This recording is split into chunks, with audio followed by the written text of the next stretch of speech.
کوئی فارم 47 کی بات کریں، کوئی 45 کی بات کریں، سب کو پتا ہے کہ کون ہے ڈرٹی پالیٹکس والا، کون ہے جو اس ملک کی تقدیر کو پیچھے لے جا رہے ہیں، کون ہے جو اس ملک کے ہمارے مستقبل کے نسلوں کا ستیہ ناش کر رہے ہیں، کون ہے وہ لوگ۔ یہ کوئی ڈسکریمنیشن نہ کریں، یہ اداروں پہ سیاست نہ کریں، یہ پوری قوم کا ادارہ ہے، سارے ادارے ہیں، لیکن ہم تنقید کر سکتے ہیں اور ہم تنقید کریں گے، صحیح کو صحیح، غلط کو غلط بولیں گے، اور کبھی اپنے ضمیر سے کوئی سودا بازی نہیں کریں گے۔ کل سے اسپیکر سے آپ کی نگرانی میں یہ تحریر کریں، 47 والے کو، 45 والے کو، اگر ادھر ایک بھی 47 والا نکل آیا اس پہ میں لعنت کروں گا۔ اللہ کریں کبھی ایسا وقت بھی آئے کہ ہم اس کو ڈائیگنوز کر سکیں اور اس کی بیماری کو ہم معلوم کر سکیں، پھر پتہ چل جائے گا کہ اصل جو ٹیررزم ہے،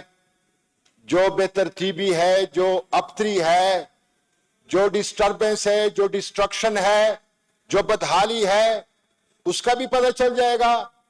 اور یہ میرے خیال میں بہت ہی شارٹ ٹائم میں سب کو معلوم ہو جائے گا کہ کون ہے اس ملک کی بے خونی کرنے والے۔ وہ جو کہتے ہیں کہ گفتار کے غازی بن سکے، کردار کے غازی بن نہیں سکے، یہ جو ہم دیکھ رہے ہیں، جو دنیا ہمیں دیکھ رہی ہے، ہمیں شرم محسوس ہوتا ہے۔ ادھر کوئی آئین کی بات کریں، کوئی قانون کی بات کریں، کوئی فارم 47 کی بات کریں، کوئی 45 کی بات کریں، سب کو پتا ہے کہ کون ہے ڈرٹی پالیٹکس والا، کون ہے جو اس ملک کی تقدیر کو پیچھے لے جا رہے ہیں، کون ہے جو اس ملک کے ہمارے مستقبل کے نسلوں کا ستیہ ناش کر رہے ہیں، کون ہے وہ لوگ جو ابھی اس ملک سے قافلوں کی صورت میں باہر کی دنیا میں جانا چاہتے ہیں۔ میں دیکھتا ہوں اپنے بچوں کو، اپنے مستقبل کو، اپنے سرمایے کو، کہ وہ کس طرح سفر ہو رہے ہیں۔ ابھی منشیات پہ بات ہو رہی ہے، ہمارے بچے کیوں ایڈکٹڈ ہو رہے ہیں، ان کے لیے کیا ایمینٹیز ہے، کیا فیسلٹیز ہے، کیا فیوچر ہے، ان کا مستقبل داؤ پہ لگا ہوا ہے۔ تو کیا وہ منشیات کے عادی نہیں بنیں گے؟ کیا وہ ہمیں بڑے ہنر، باصلاحیت اور دنیا کے ساتھ کمپیٹ کرنے والی نسل ہمیں ملے گی؟ یہ جو لوگ کہہ رہے ہیں، جو میں سن رہا ہوں، مجھے تو شرم آتی ہے۔ اور ہم بحیثیت پارلیمنٹرین جس طرح کی باتیں کرتے ہیں، ایسے لگ رہا ہے جیسے ہم ریموٹ کنٹرول لوگ ہیں۔ As a statue we are sitting here, nothing for the best interest of the public. ہم کس لیے آئے ہوئے ہیں؟ کیا ہم ناجائز کو جائز قرار دے دیں؟ یہ جو کہتے ہیں ڈیفینڈر، وہ ہمارے بھی ڈیفینڈر ہے، پوری قوم کی ڈیفینڈر ہے، اس کا کوئی احسان نہیں ہونا چاہے، ان کی ڈیوٹی ہے، ان کی اسپیسیفیکیشن ہے، اس ڈومین میں رہیں، اپنی ڈیوٹی سر انجام دیں۔ ہم بھی سلوٹ کریں گے، ہم بھی سلامی پیش کریں گے، ہم بھی اسی مٹی کے ہیں، اسی سے وابستہ ہیں۔ یہ کوئی ڈسکریمنیشن نہ کریں، یہ اداروں پہ سیاست نہ کریں، یہ پوری قوم کا ادارہ ہے، سارے ادارے ہیں، لیکن ہم تنقید کر سکتے ہیں اور ہم تنقید کریں گے، صحیح کو صحیح، غلط کو غلط بولیں گے، اور کبھی اپنے ضمیر سے کوئی سودا بازی نہیں کریں گے۔ اللہ معاف کریں، ڈرٹی سیاست پہ لعنت کرتے ہیں۔ یہ میرے بھائی جو فارم 47 کی بات کرتے ہیں، 45 کی بات کرتے ہیں، میں چیلنج کرتا ہوں اسی پوائنٹ آف آرڈر سے، کل سے اسپیکر سے آپ کی نگرانی میں یہ تحریر کریں، 47 والے کو، 45 والے کو، اگر ادھر ایک بھی 47 والا نکل آیا اس پہ میں لعنت کروں گا، اپنی پارٹی کی طرف سے بھی لعنت کروں گا اور ذاتی طور پہ بھی لعنت کروں گا۔ یہ کون سا ڈرامہ چل رہا ہے جو ادھر ہم بول رہے ہیں، ہاؤس میں آ کر باتیں کرتے ہیں کہ جمہوریت؟ کیا جمہوریت؟ یہی جمہوریت ہے؟ ہمیں بہت افسوس ہوتا ہے، ہمیں بڑا درد ہوتا ہے، ہمیں بڑا دکھ ہوتا ہے۔ کل پشاور میں دھماکہ ہوا ہے، کون ہو سکتا ہے ایسا انسان جو کہیں کہ یہ صحیح ہوا ہے؟ کوئی ہو سکتا ہے، لیکن جو الیکشن ہری پور میں ہوا ہے، آپ اس کو بھی جانچیں، اس کو بھی پرکھیں، کیا وہ ٹیررزم کی طرف ایک ڈائریکشن نہیں ہے؟ آپ لوگوں کے مینڈیٹ کو مسخ کریں، ان کو نیچے پاؤں دبائیں، پاؤں کے نیچے دبائیں عوامی مینڈیٹ کو۔ یہ بیٹ بکری ہم ادھر بیٹھے ہوئے 75 سال سے آپ کے جمہوریت کا کیا تقدس رہا ہے؟ 75 سال سے اس ملک کے سٹیئرنگ کو کون چلا رہا ہے؟ اور ابھی تک جو پچھلے 3 سال اس قوم کا ضائع ہوا ہے اس کا حساب کون دے گا؟ یہ جو for the life time immunity لیتے ہیں، مجھے تو یہ استثناء اس کو بولتے ہیں، استثناء یہ کون لوگ لیتے ہیں؟ وہ ڈاکٹر صاحب والی بات ہے۔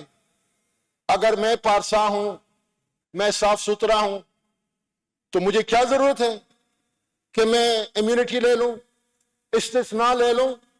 اور یہ جو گٹھ جوڑ ہے، کیا یہ پاکستان کے مستقبل کو سنبھال سکتے ہیں، سنوار سکتے ہیں؟ یہ 5300 ارب کا جو رپورٹ ہے آئی ایم ایف کا، جن کے آگے یہ اللے تللے کر کے قرض لے کے ادھر ڈول بجاتے ہیں، بجائے اس کے کہ ہم ڈول بجائیں، ہمیں شرم آنی چاہیے کہ کب تک ہم مقروض رہیں گے۔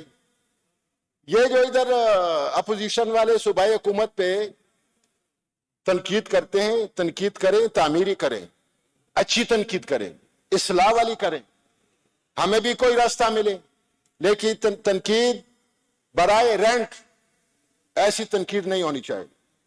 ایسی تنقید اس ہاؤس کا تقدس مجروح کرتا ہے۔ تو وہ جو ایک شعر ہے اقبال صاحب کا، ہمارا ہر دل عزیز، کہ تقدیر کے قاضی کا فتویٰ ہے یہ ازل سے، ہے جرم ضعیفی کی سزا مرگ مفاجات۔ یہ سسٹم یا تو مر جائیں، دفن ہو جائیں، کوئی مرشلا آ جائیں، کوئی اسٹرانگ ڈیٹیکٹر آ جائیں، بڑا مضبوط، بڑا دبنگ، وہ اس سسٹم کو لے لے، اس سسٹم کو ٹھیک کرے۔ یہ جو کباڑی پرزے ہیں، ان کی بجائے وہ جاپانی پرزے رکھ لیں، سسٹم کو چلائیں، پھر جب موسم ٹھیک ہو جائیں پھر یہ جمہوریت لائیں، پھر جمہوریت ٹھیک چلے گا۔ ایسا کوئی ڈکٹیٹر آئے، یہ سسٹم سارا سنبھالے۔ ادھر جو ہم آتے ہیں، عوام کی امیدیں لے کر آتے ہیں، اور عوام بیچارے ایسے ہی سفر ہو رہے ہیں، ایسے ہی ضائع ہو رہے ہیں کہ ہمیں بھی شرم آتی ہے، نہ حجرے جا سکتے ہیں، نہ ان کے درمیان میں حاضر ہو سکتے ہیں۔ یہی ہمارا حال ہو رہا ہے، اور یہ کون کروا رہا ہے؟ مجھے کوئی جواب دے سکتا ہے؟ کون جمہوریت کو ڈیریل کرتا ہے؟ کون وہ افلاطون جو سب کچھ سمجھتا ہے، حرفن مولا ہے؟ جمہوریت کے بھی وہ بڑے چیمپئن ہیں، سسٹم چلانے میں بڑے ماہر ہیں، ایڈمنسٹریشن وائز بھی بڑے پلیٹو بنے ہوئے ہیں۔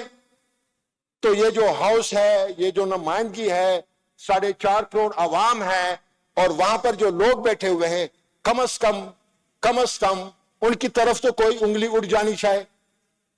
حق اور سچ کی بات اگر ہم کریں تو یہ بیچارے ادھر سے معذور ہیں، نہ کوئی حرکت کر سکتے ہیں، نہ کوئی عقل پہ مبنی بات کر سکتے ہیں، نہ اپنے عوام کی نمائندگی کر سکتے ہیں، اور ایک سسٹم کا ایک پرزہ بنے ہوئے ہیں، اسی سسٹم کے تحت یہ چلتے رہتے ہیں، اور ہمیں جوابات دینے پڑتے ہیں، اچھے طریقے سے جوابات دیتے ہیں۔ ایک مثال دیتا ہوں، جوہری پور میں الیکشن ہوا ہے، کوئی تو اس ہاؤس میں ہوگا گواہ، کیا وہاں پر اپوزیشن کے لیے نارمل حالات نہیں تھے؟ وہاں پر وہ صحیح کمپین نہیں کر رہے تھے؟ وہاں پر کوئی دکم پیل تھا؟ ٹرانسپیرنسی تھی کہ نہیں؟ اور جو الیکشن پنجاب میں ہو رہے تھے، وہاں کی بھی حالت دیکھیں، کوئی فوٹیج نکالیں، ادھر کتنا پرسنٹیج ووٹ پڑا ہوا ہے۔ مجھے تو شرم آتی ہے بحیثیت ایک پولیٹیکل ایکٹیوسٹ کے، کہ ایسے آ کر ادھر بات کر کے ہم چلے جاتے ہیں، اور جو بیچارے عوام ہے وہ 75 سال سے یہ امید لگائے بیٹھے ہیں کہ کبھی تو زرخیزی ہوگی، کبھی تو بہار آئے گا، کبھی تو ہمارے بچے وطن واپس آئیں گے، کبھی تو وہ اپنے خاندان کا حصہ بنیں گے۔ بڑے افسوس کی بات ہے اسپیکر صاحب، لیکن ہم نے قسم اٹھائی ہے ایک دن کی بھی زندگی نہ رہے اس غلامانہ سسٹم میں رہ کر، اللہ ہمیں وہ زندگی بھی نصیب نہ کرے۔ ہم نے جدوجہد کرنی ہے، آخر حد تک کرنی ہے انشاءاللہ۔ کوئی یہ نہ سمجھے کہ ہم کوئی سمجھوتا کر لیں گے، اس سسٹم کے ساتھ رہ کر ہم بڑے چل پڑیں گے۔ چور ہوتے ہیں، جو ملک کے غدار ہوتے ہیں وہ غدار ہوتے ہیں، جو منافق ہوتے ہیں وہ منافق ہوتے ہیں، جو سازشی ہوتے ہیں وہ سازشی ہوتے ہیں۔ ہم یہ کہتے رہیں گے، ان کو بھی کہتے رہیں گے، اور جو مانے یا نہ مانے لیکن ہمارا یہ سلسلہ جاری رہے گا انشاءاللہ العزیز۔ سر آپ نے مجھے ٹائم کافی نہیں دیا، بہت سارے لوگوں نے باتیں کی ہیں, میں اس پہ بھی آؤں گا. یہ جو فیڈرل کی بات کرتے ہیں, وہ آپ کے پی کے کی وہ جو واجبات ہے وہ تو چھوڑیں, میرے فاٹا کے واجبات کا کیا ہے؟ ابھی میرے بھائی نے بات کی افغانستان میں ہمارے اسٹوڈنٹ ادھر سٹرینگلڈ ہے, بہت سارے لوگ ہیں, ان کے لیے ہماری کیا ارینجمنٹ ہے, اس پہ بھی آپ اس پہ نوٹ کریں. اور یہ میرا یہ میسج آگے جانا چاہے. اور یہ جو فاٹا کا جو ہے ڈیوز اور فاٹا کے حالات کیا ہو رہے ہیں, یہ تو ڈیلیبریٹلی انٹینشنلی, اس کا مطلب ہے کہ اس طرح کا گیم ہو اور جو کا تو ہو, کچھ بھی نہ ہو اور ہم سفر ہوتے جائیں, یہ تو ہو ہی نہیں سکتا. ابھی ہم آخری حد پہ کھڑے ہیں سر, کوئی وے فارورڈ تو ہو. آپ کا عدالت وہ بھی اندھا ہے. کبھی میں نے سنا تھا کہ سیاست کے سینے میں دل نہیں ہوتا, وہ بھی آج میں دیکھ رہا ہوں کہ واقعی سیاست کے سینے میں دل بھی نہیں ہوتا. اور لا اینڈ آرڈر ہم کس طرف جائیں گے؟ یہ بات بڑی خطرناک ہے سر. ہمارے پاس اور کوئی آپشن نہیں ہے.